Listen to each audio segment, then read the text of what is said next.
welcome back to another episode of Hop, Skip and a Jump. Today I'm joined by the amazing Amanda Daniels from Canine Massage Therapy, Essex. I met Amanda earlier this year, but we've known each other for a lot longer than that virtually through Instagram. On today's episode, we are going to be chatting through something that is starting to emerge as a bit of a new trend in the UK, and that is slatmills. What do two qualified professionals think of these? Well, let's jump into that conversation. So, Amanda, thank you so much for joining me today. This is something that's been in the works for months, trying to get our diaries to kind of sit together, and we're finally here. So, Amanda, please tell me, well, obviously I know who you are, but can you tell the listeners, who are you? What do you do? Well, my name is Amanda Daniels. I trade as Canine Massage Therapy Essex. And the reason I trade under that name is because I am a qualified Garland therapist. And no one in Essex appears to have heard of Garland. So rather than explain it every time, I just say it's a massage. But it's not just massage. We do gait analysis, biomechanics, rehabilitation. We're like a step down from physio.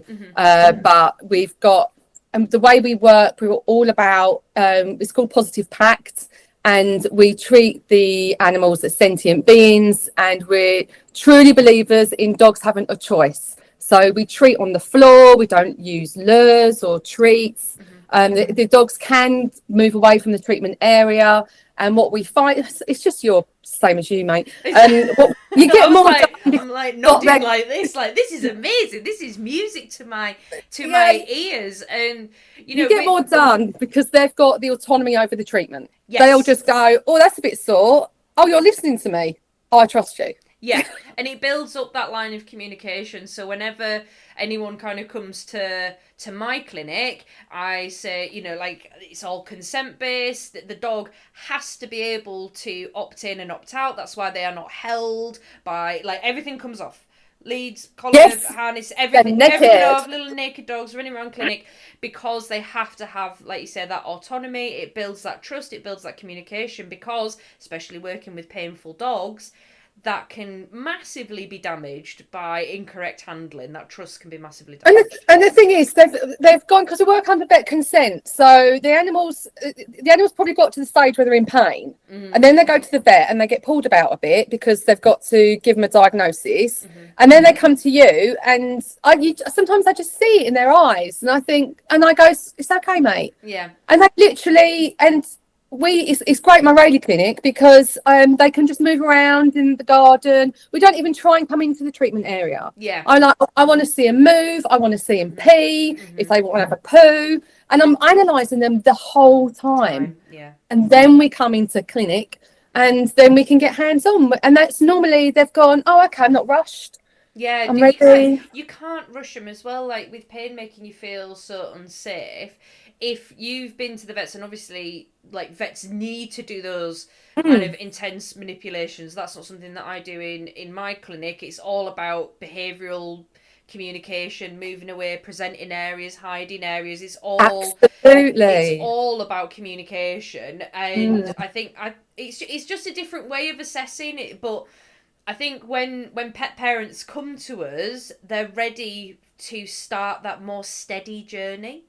And they already know this may take a little while before my dog trusts them. But that's why we're niching what we do, because that's potentially not something that's offered by other therapists. So like you said, like physiotherapists, we're very different. And I'm always really clear, if I get called a physiotherapist, I go, I'm not, because they've studied to degree level to do what they do. It's a very different beast. It's a very different beast. But I think for the pet parents, it's like a bit like, ooh, like what do you mean it's different? But it is. I think it's massively different. I don't do any exercise prescription. It's just all soft tissue work and photobiomodulation. It's very holistic and observational, and we literally have Garland Comfort Scale, so the owners fill that in before they arrive. I have the vet consent, and I have a lengthy questionnaire, and it's asking, and they're just starting getting the owners to see things through my eyes. Yes, it's about education. It's about education. Yeah, and it's no hands on. Yeah. Like before we get any hands on, we've got a good, I mean, try if we can, we get photos and videos so we can start building that plan Yeah. before they, and it is individual to that dog. Yeah. 100%. And this is why I'm so passionate about what we're going to talk about, Mm-hmm. because I feel like that is a one-stop shop. Yes. So now that is a lovely segue, Amanda, because I feel like we could carry on talking for the next hour about consent-based treatment, but what we're actually going to talk about today is something that's maybe a little bit it's causing a polarization in opinion, and it's on the subject of slatmills. Now, for anyone who hasn't heard of a slat mill, now I believe they're quite popular in America, but they've started to creep over the water, and we're starting to see them pop up in the UK. A slat mill is it's would you describe it as self-driven, self-propelled treadmill? Yeah, it's not motorized, and it is like a treadmill.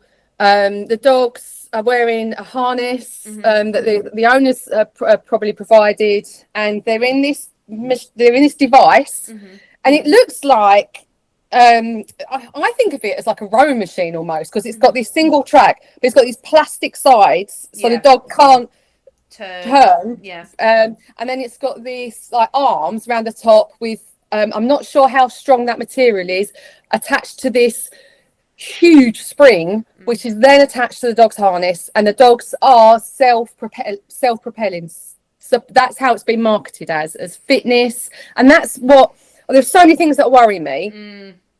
The dog fitness industry isn't regulated, and that's no slight on the dog fitness trainers out there who have taken amazing qualifications Yeah, in it. Canine Conditioning Academy does phenomenal work. Exactly, but my next door neighbour could set up tomorrow as a dog fitness trainer. Yeah, with a £20 They're a cat qualification. person. Yeah, with a £20 qualification of which I think it sings true to the fact that the entire animal industry is not regulated enough. And I don't know how aware, but so you got this well marketed glossy device that's being hailed as a fitness, and these dogs are coming along, and whereas we wouldn't touch a dog without having a vet consent or having done an assessment, who is looking at these dogs to say that that device is going to benefit that dog? Is the dog having a vet check before? Likely not, because these I've seen them set up in the back of vans. I've seen them in car parks, which worries me again, because how is that dog, if there's an equipment fail, what's going to happen to that dog? They're in a car park. In a car park? Are you joking? Yeah. I hadn't even seen that. Good God. Okay, so, right, let's break this down a little bit more. So, say for example, so obviously, well, I say obviously, the chances of these dogs having veterinary consent before they are put on this equipment, speaking from nearly a decade experience in this industry, I find it highly unlikely that these dogs get vet consent. Now, people would go, well, why do I need to get vet consent? It's my dog. I want to choose what therapy they go to. I get it. I hear you, right?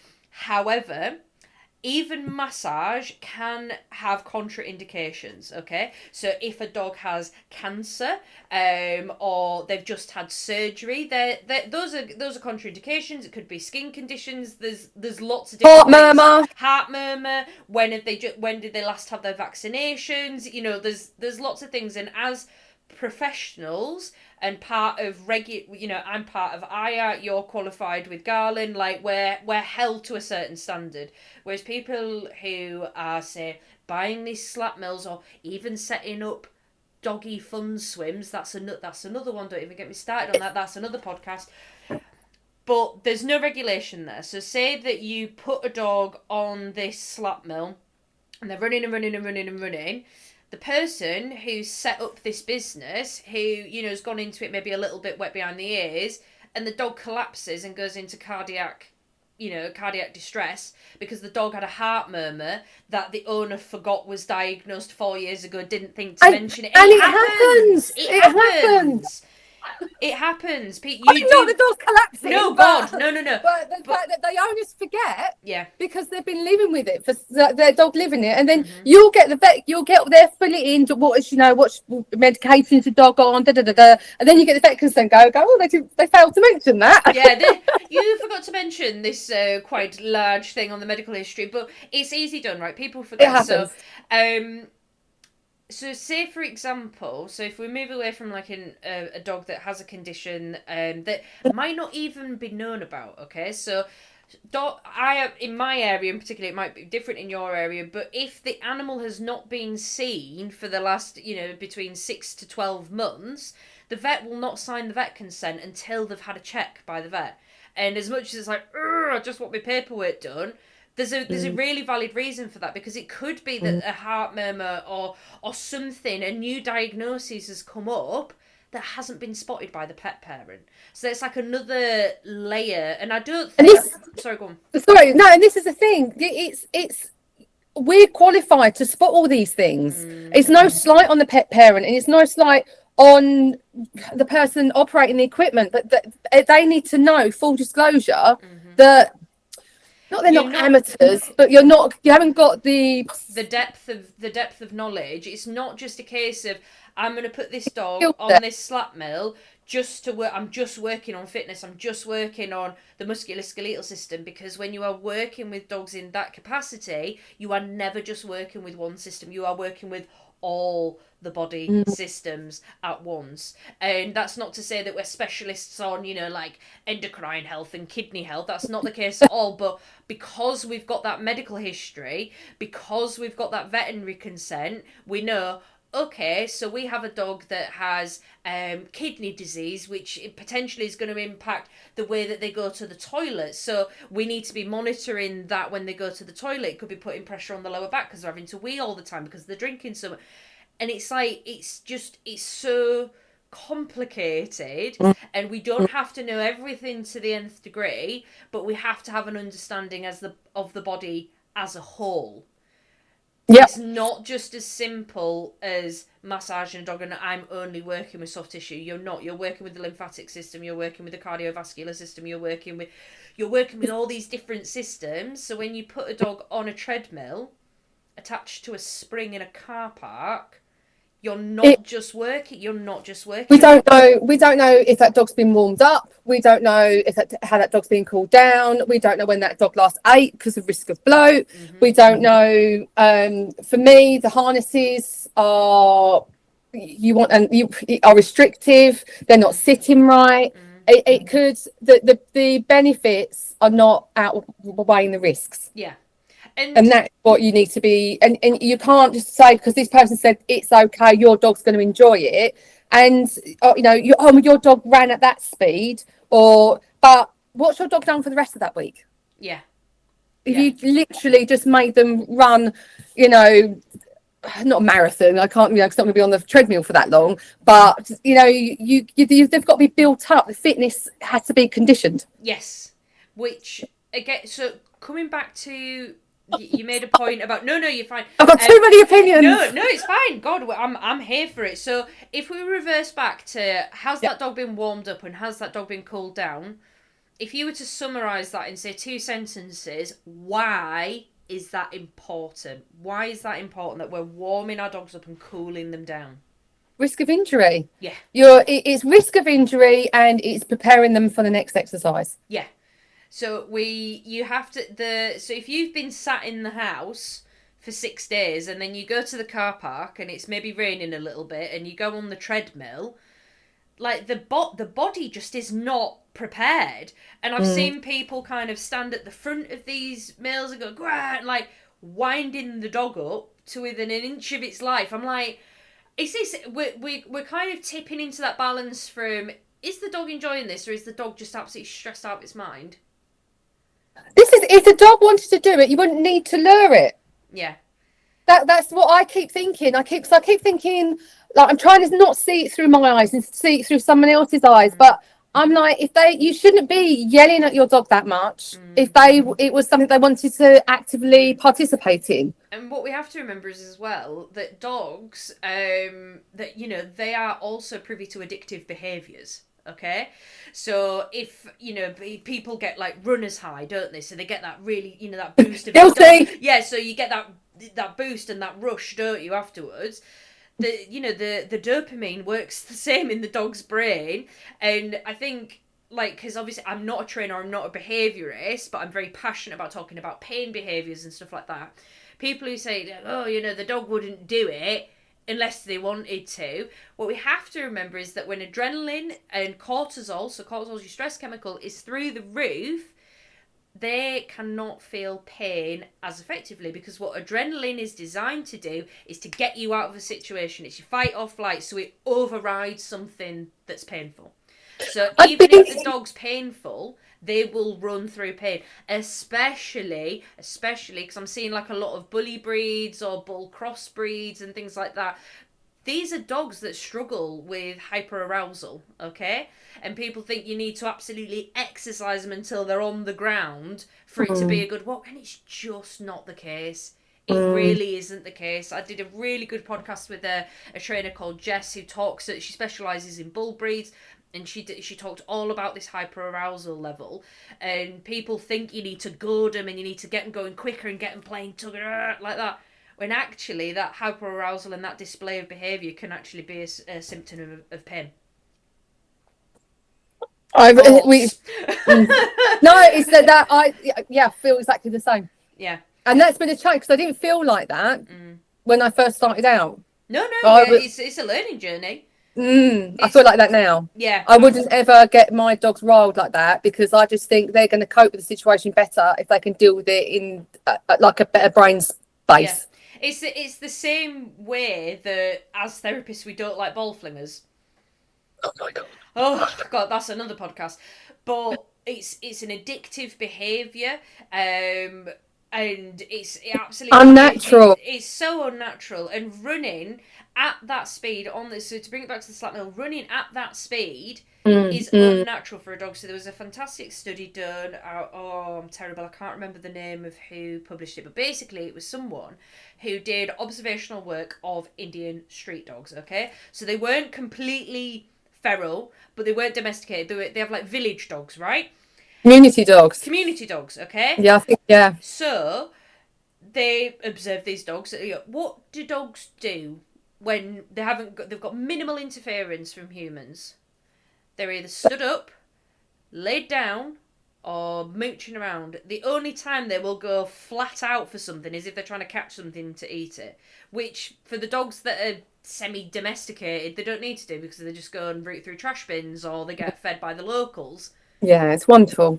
It's, but it's this running at high speeds, even if it's just for 10 minutes. And it's running that high speed in a braced position, because that's what a dog doesn't, the way their dogs are running, from what I've seen on the treadmill, is unnatural.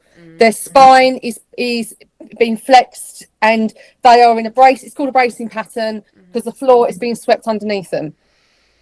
And that is, and I mean, how many clients have you said come to you say, oh, I wish I'd found you sooner. I wish I knew about ball flingers sooner. People come to us when the injuries happened, and I want to get it understood that what you're doing with this dog now may affect their long-term health. They might be fine today, tomorrow, but long-term, you are causing an unbalanced repatterning. You're changing the way they're moving, and you're doing it at force and in equipment that I don't feel is appropriate. I also do not feel it's appropriate. The fact that they're on a spring as well, like the pullback on that, and I'm thinking, if a dog gets to that stage where has any, like, at the gym, if you go on the self-propelled treadmill, I hate them. I absolutely hate them. I prefer the ones where I control the speed, because I do not feel in control, and that's me with full cognitive abilities.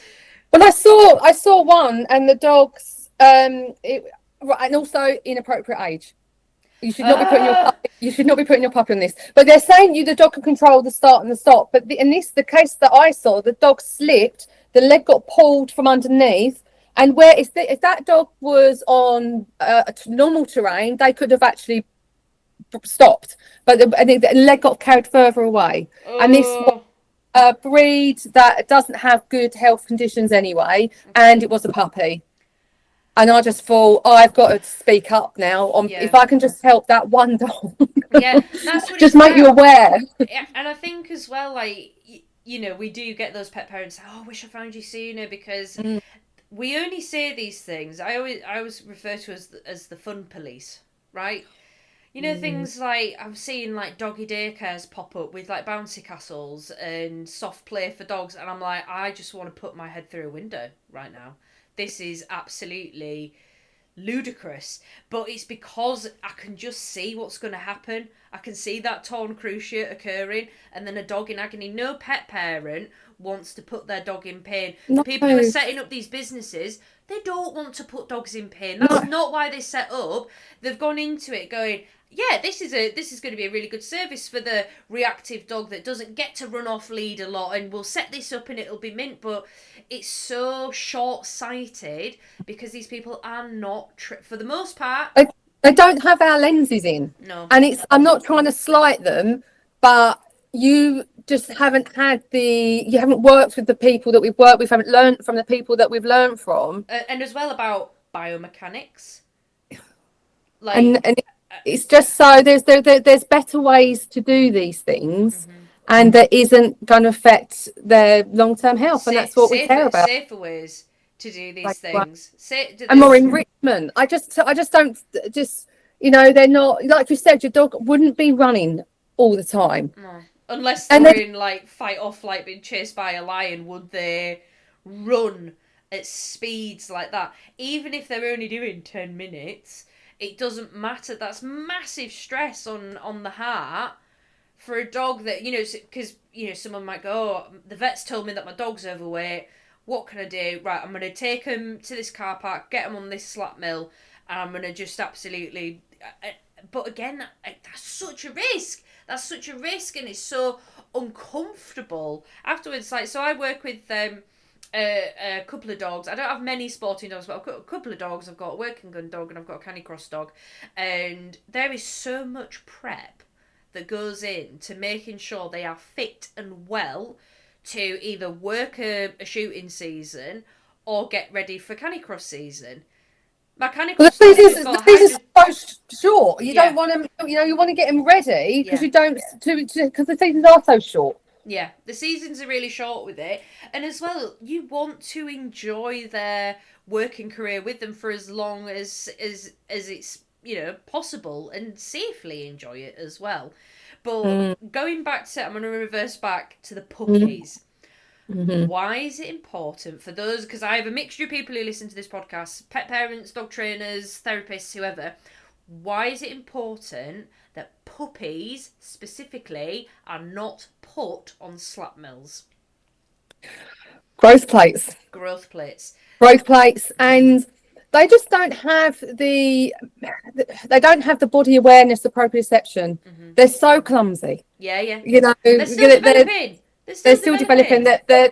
They can't. I feel they can't mentally cope with that. They Mm-hmm. shouldn't be doing any kind of endurance work No. and any concussive, repetitive Mm-hmm. strain for a young dog and an old dog. Yeah. So the way that I explain concussive forces, so every time we take a step, so that's us and our dogs, energy is transferred from the ground into our body. That is just a normal part of life.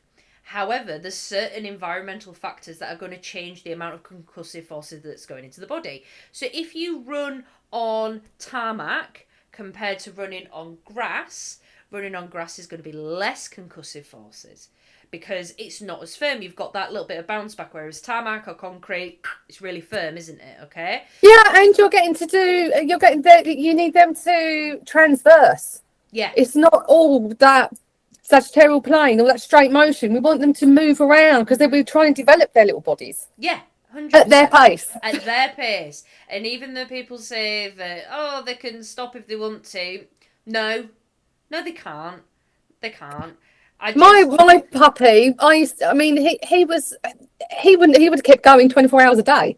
yeah. He was not. Of course, absolutely. I always say with puppies, and not even just puppies. Some like wired. I'm thinking like the 6-year-old cocker spaniel that's I was still gonna say mine's a crawling. working spaniel. Yeah, there we go. So like still like they're like a fizzy kind of pop. Okay, imagine you're at a children's birthday party and everyone's running around in the soft play area and they kind of swing by, they have a cup of lemonade, they have a piece of birthday cake and they carry on running and they come back to that table for more birthday cake and you go, no, don't do that, because what's going to happen is they're going to throw up and they're going to make themselves ill. But children can't regulate that themselves. They're just like, this is mint, tell with the consequences, because they don't know what the consequences are yet.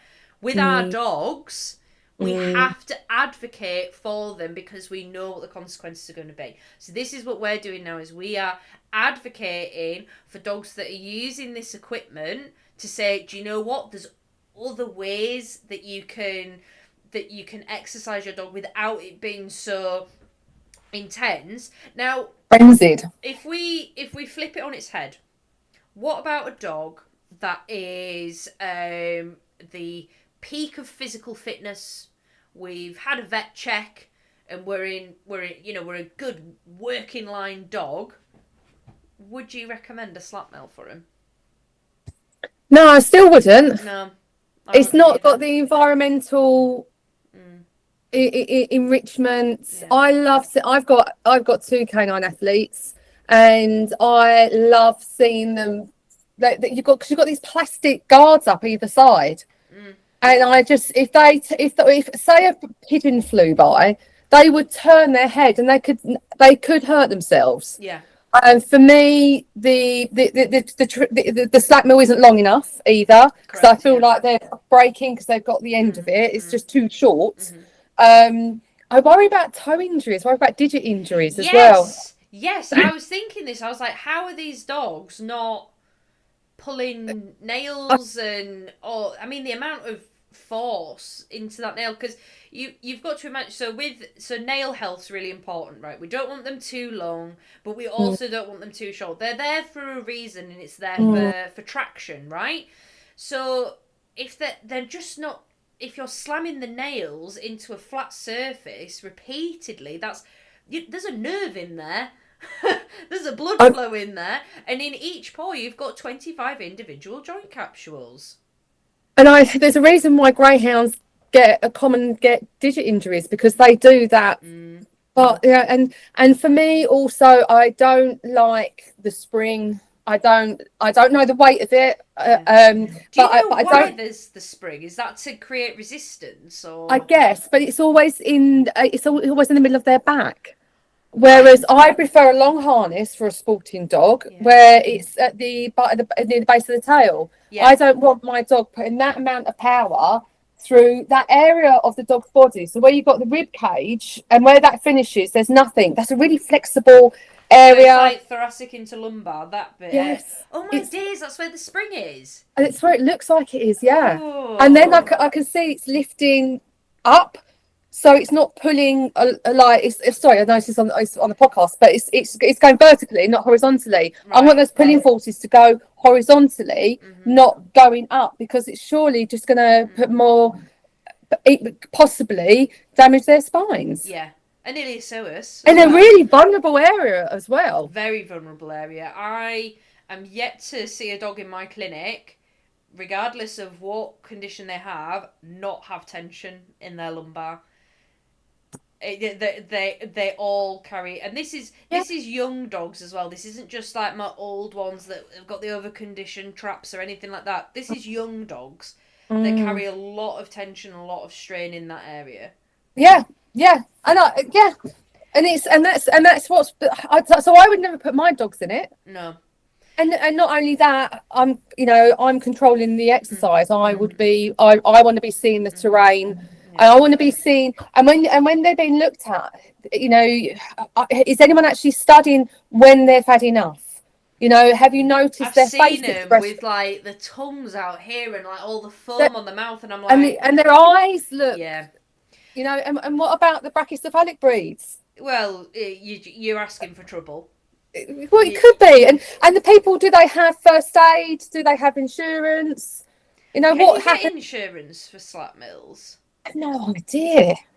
Which So, is where's the terrifying. liability? Yeah, because I'm insured up to my eyeballs for the work that I do. Like, but yeah, are they even insured? I didn't even think about that. Because if you put a brachiocephalic on it, and they're going and going and going and going and going, and potentially they've gone into heat distress, and you've not noticed, and they're just panting. They're like, "Oh, that was a really good workout. Well done, Fido."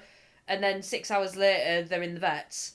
Mm. It's not Who's going to pay? always, yeah, it's not Who's always paying that bill? Bill. yeah, it's not always instantaneous that dogs that go into heat distress will go into heat stroke. It can be delayed. Well, it's revised now, isn't it? To heat injury. So, Yeah, the, it's.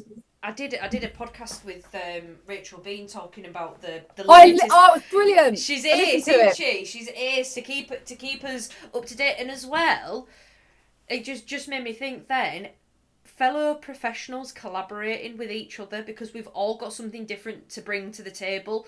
Like, Mm. working with the physios, working with the veterinarians, speaking to dog trainers, speaking to dog behaviourists to get a well-rounded view on equipment like this. I mean, it's things like, do you remember when a weighted harness was brought to the market?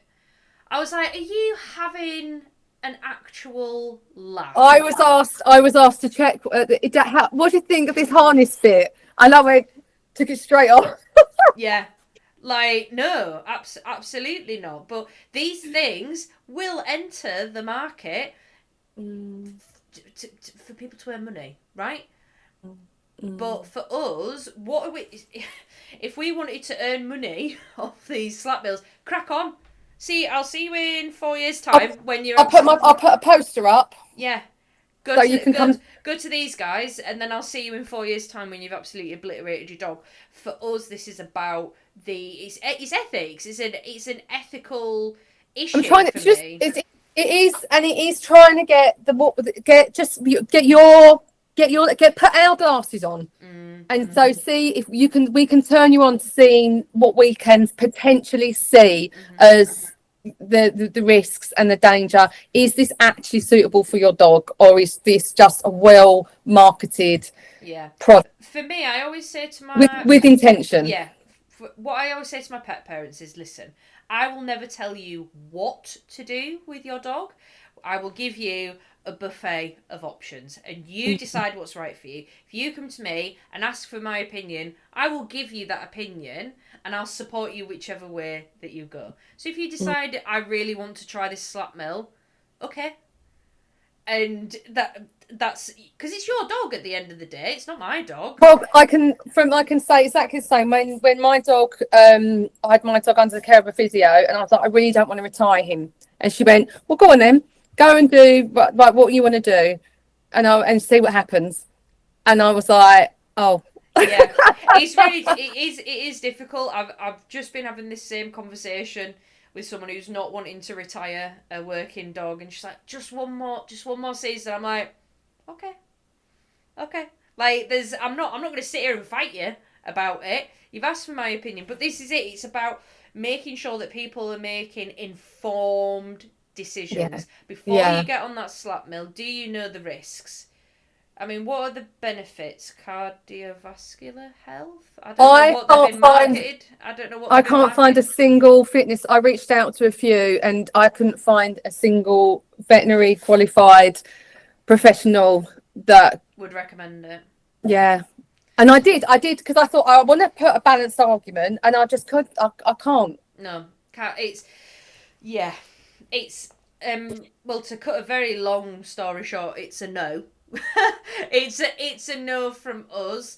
I'm very sad to see that these have made their way across the pond into the UK, and they've started popping up. I think they're only going to grow in popularity, purely Really? down to purely down to lack of education. I think if you think of it from the pet parent stance, right? I've got a big bully breed, reactive as hell. I take them to a secure field twice a week, and oh my days, this person can come in a van and they can have a really good run on the end of my driveway. Yeah, I'll do that. I'll do that once a week or something like that. I can see why it's appealing to people, because it's ease, it's convenience. But for me, there's too many risks involved. We don't know enough about them. And that's not to put slatmills in the same category as dog treadmills. They're two completely different beasts, right? There's a musculoskeletal clinic that I refer to in Uppsala. They have a treadmill, but it's a gait analysis treadmill that has 3,000 sensors in it to pick up exactly how much pressure has been put into every single digit, how their footfall is. Like, it's fantastic. Okay, so that's incredible. Then you've got the ones like the is it Underwater treadmills, underwater treadmills? I work with a but they're fantastic one, but with amazing hydrotherapists. with amazing hydrotherapists. But that's the clue: is they are qualified hydrotherapists. They are qualified professionals working with them. You've got they have a big stand at Crufts every year. Pacer, is it the Pacer treadmill? I think it was a stance analyzer. They do. They've got that really big but it's big. It's really long. Is this treadmill? But that's the whole point. Is that it's long.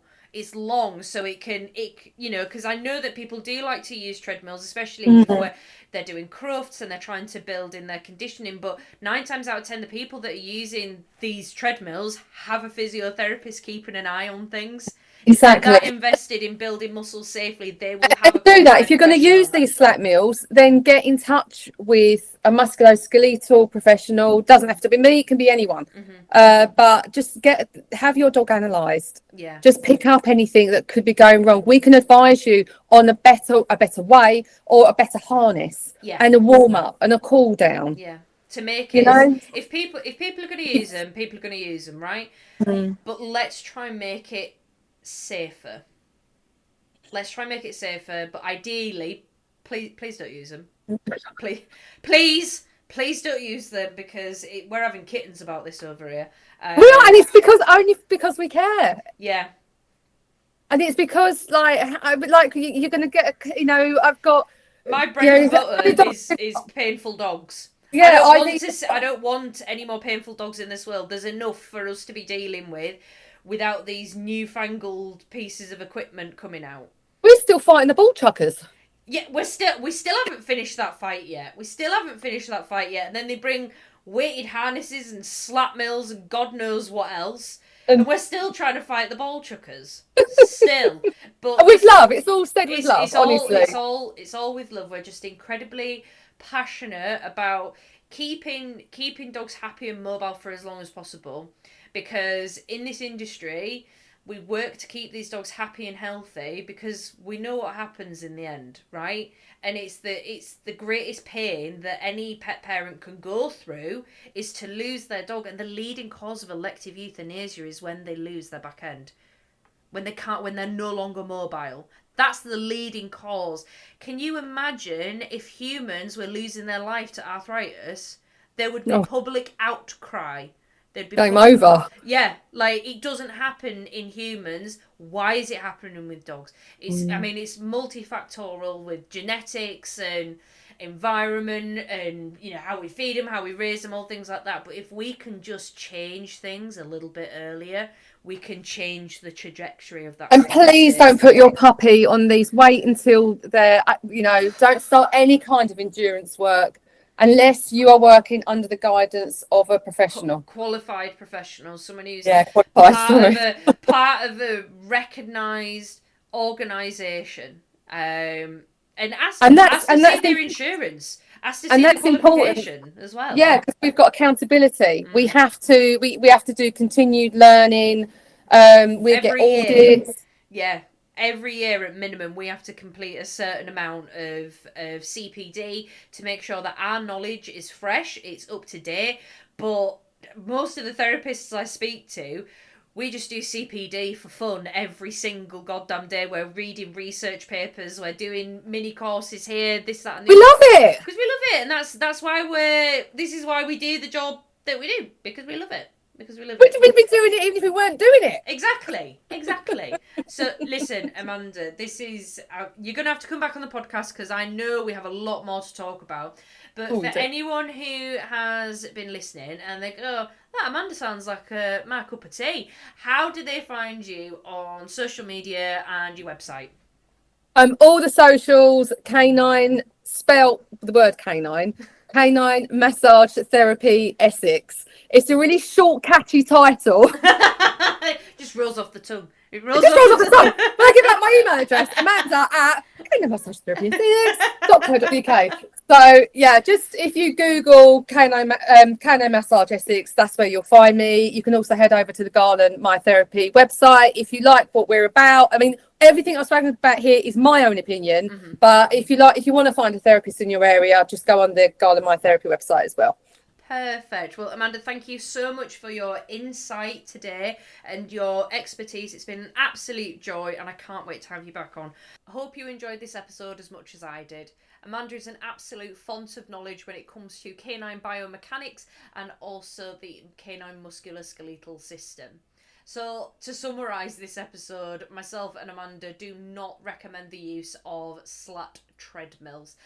There's just too many risks involved for something, we don't necessarily deem as appropriate for our dogs. But if you are using slat treadmills, we would encourage you to make sure that you have some kind of musculoskeletal therapist on board and ensure that you have a full vet check as well to just mitigate any other risks that may be there.